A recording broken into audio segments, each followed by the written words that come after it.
हमारे YouTube channel pole star पर आपका स्वागत है। मैं हूं आपके साथ विशाल कालरा। चुनावी राजनीति में एक बार फिर से बात सनातन विवाद की। चुनावी राजनीति का आपका अपना चैनल पोलस्टार आपको पहले दिन से बता रहा है कि लोकसभा चुनाव 2024 में सबसे बड़ा मुद्दा सनातन विवाद ही रहने वाला है। लेकिन सोचिए जरा, जो बात हम और आप समझ पा रहे हैं कि विपक्ष सनातन विवाद पर बीजेपी से लड़ाई नहीं लड़ सकता, वो बात क्या विपक्ष को समझ नहीं आ रही या फिर विपक्ष सेल्फ गोल कर रहा है? जो बात हम और आप समझ पा रहे हैं, क्या वो बात कांग्रेस और इंडिया गठबंधन का थिंक टैंक समझ नहीं पा रहा या फिर इसके पीछे की रणनीति कुछ और है? आइए समझने की कोशिश करते हैं। कांग्रेस ने इस देश पर 70 साल राज किया और अब तो कांग्रेस की अगुवाई वाले गठबंधन में नीतीश कुमार, ममता बनर्जी और उद्धव ठाकरे जैसे नेता कांग्रेस का साथ निभा रहे हैं। और ये वो नेता हैं जो कभी ना कभी बीजेपी के साथ गठबंधन में जरूर रहे हैं। यानी कि कांग्रेस से बेहतर तरीके से ये नेता बीजेपी के बारे में जानते हैं। तो फिर सवाल ये है कि बीजेपी की पिच पर ये सनातन वाली गेंद बार बार क्यों फेंक रहे हैं? विपक्ष के नेता सेल्फ गोल करने पर उतारू क्यों?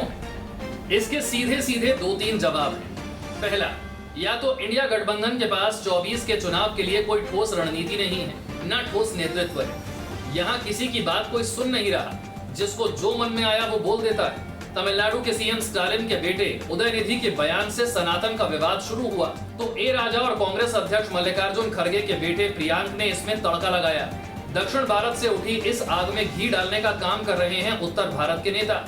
बिहार के शिक्षा मंत्री और आरजेडी के नेता चंद्रशेखर यादव ने सनातन धर्म को जहरीला पोटेशियम साइनाइड बता दिया, तो यूपी में अखिलेश के करीबी स्वामी प्रसाद मौर्य जैसे इस आग को लगातार भड़का रहे हैं। दूसरा, सनातन विवाद को गरमाने के पीछे विपक्ष की रणनीति ये हो सकती है कि 5 राज्यों के विधानसभा चुनाव से पहले, जिसमें उत्तर भारत के 3 बड़े राज्य मध्य प्रदेश, छत्तीसगढ़ और राजस्थान शामिल हैं, इनमें सनातन विवाद को डिस्काउंट कर दिया जाए ताकि लोकसभा चुनाव तक ये मुद्दा ही ना बचे।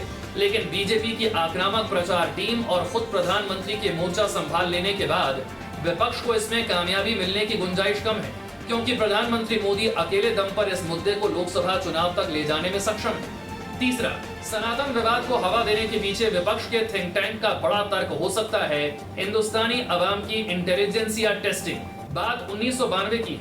6 दिसंबर 1992 को अयोध्या में विवादित ढांचा कार सेवकों ने ढहा दिया। स्वर्गीय कल्याण सिंह ने यूपी के मुख्यमंत्री के पद से इस्तीफा दे दिया। यूपी में हिंदुत्व अपने उफान पर था।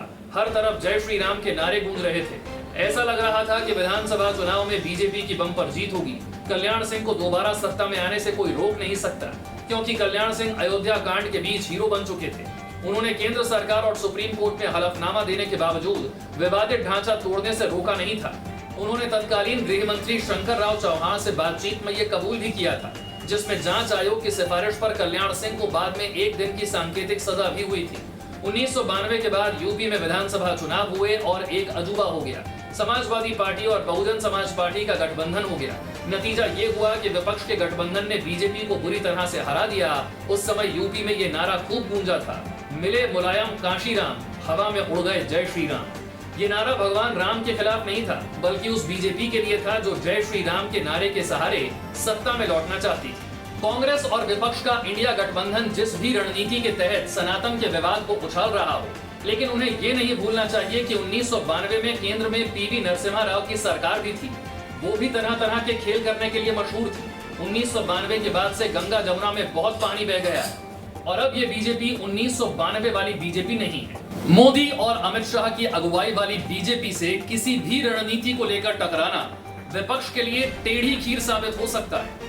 और विपक्ष को ये बात बिल्कुल नहीं भूलनी चाहिए कि जनवरी में अयोध्या में भगवान राम के भव्य मंदिर का उद्घाटन होने वाला है। तब जो माहौल बनेगा, अगर तब तक ये सनातन विवाद खिंच गया तो विपक्षी गठबंधन इंडिया कहीं का नहीं रहेगा। हमारा ये वीडियो आपको कैसा लगा जरूर बताइएगा। हमारे चैनल को सब्सक्राइब कीजिए।